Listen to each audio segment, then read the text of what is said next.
I bet you've had a patient say, I didn't even realize I was craving until I'd already relapsed. I'm Dr. Arwen Podesta. I'm a psychiatrist, addiction medicine specialist, founder of Podesta Wellness.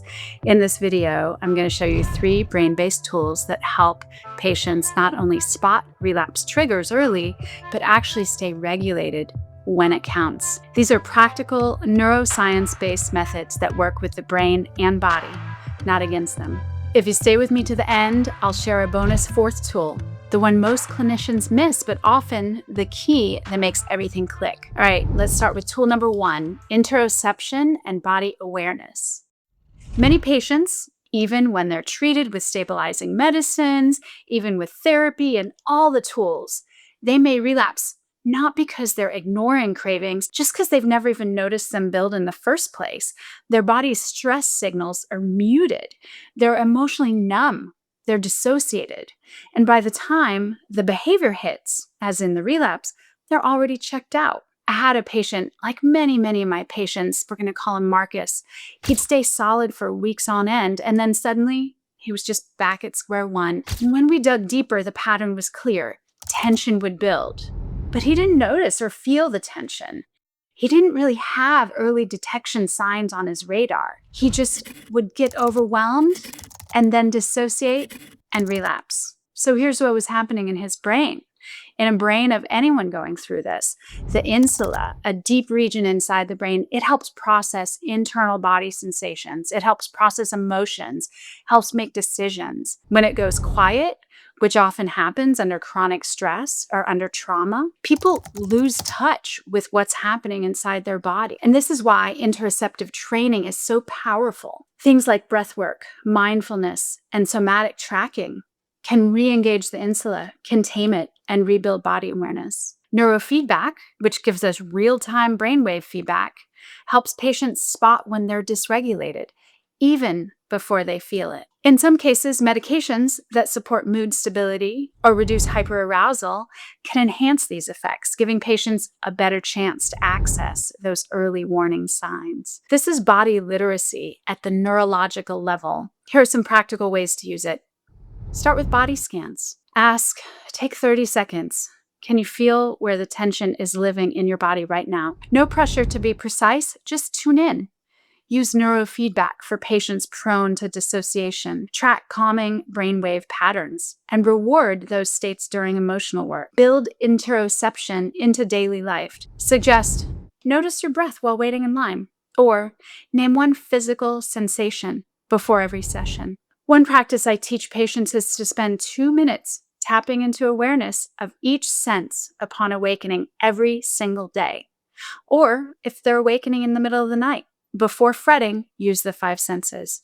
Hearing, detect a sound far away, detect a sound close by. Touch, feel where your feet or your back touch the bed or wherever they're lying or seated. Smell, embrace any scent you can detect. Most are in the background, but you can find one. Taste, become aware of taste sensation. And sight, open the eyes and deeply notice 3 things in the room. The goal is to get them to learn to sense things, to become used to checking in before things escalate. If this integrative, evidence-based strategy is helpful, I share more tools like this in my newsletter that help addiction professionals improve engagement and reduce relapse. Click below to sign up. All right, let's dive into tool number 2, prefrontal cortex and cognitive control. So, body awareness is only half the battle, because even when patients do feel the craving rising, they often find themselves into the same old patterns.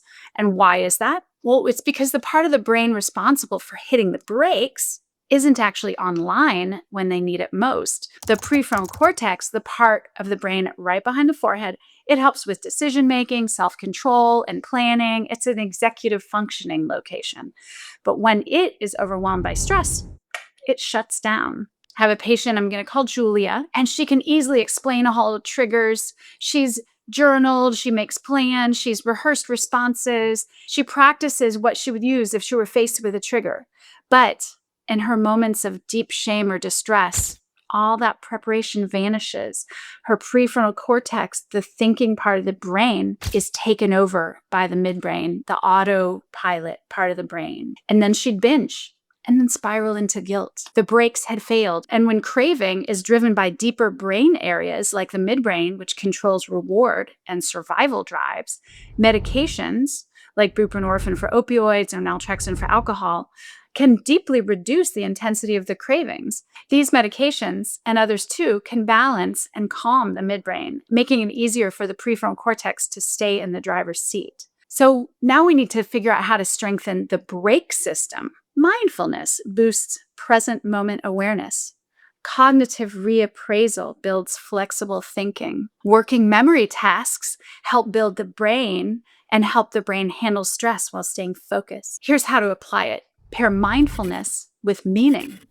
Instead of notice your thoughts, try notice the thought, then ask, what else could that mean? That small reframe builds flexibility. Train the brain under calm conditions. Ask the patient to breathe deeply while recalling a short number backwards. It sounds simple, but it builds dual regulation. It builds linkage between the prefrontal cortex and the emotional part of the brain. Reframe relapse as data. Instead of asking, why did you do that? Ask, what does this teach us about your brain under stress? That's prefrontal activation in real time. On to tool number 3, somatic regulation and nervous system safety. Okay, so here's the problem. If the body still feels unsafe, even the best cognitive tools won't work. Some patients understand their pattern. They try to use their skills, but the nervous system says, nope, still not feeling safe. And it's not resistance, it's actually dysregulation. I have a patient who's super insightful, high achieving, and just still stuck. She'd do great in session in front of me, but not in front of me on the weekend. Total shutdown, isolating, using, spiraling into shame over and over and over.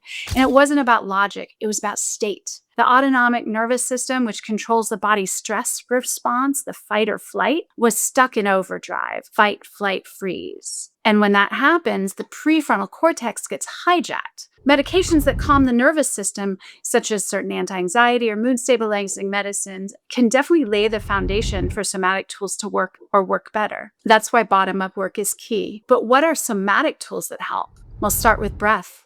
Try a 4-count exhale, or even humming. Explain to the patients that this tones the vagal nerve and it helps downshift your stress system. Use sensory grounding. Offer a cold object, a textured item, or a scent. Ask, can you describe this in 3 words? This pulls them back into the here and now. Normalize movement. Invite stretching, rocking, standing. Somatic work. Say if your body wants to move, let it. That's where the regulation starts. So now we've got 3 tools, interoceptive, cognitive, and somatic. But here's the piece that most clinicians miss: knowing when to use which tool. Being trauma-informed isn't about having every technique. It's about reading your patient's capacity and choosing the right tool in the moment. A patient I know well, and not unlike many, let's call him Devin, had a complex, deep trauma history. A previous provider told him to challenge the thought.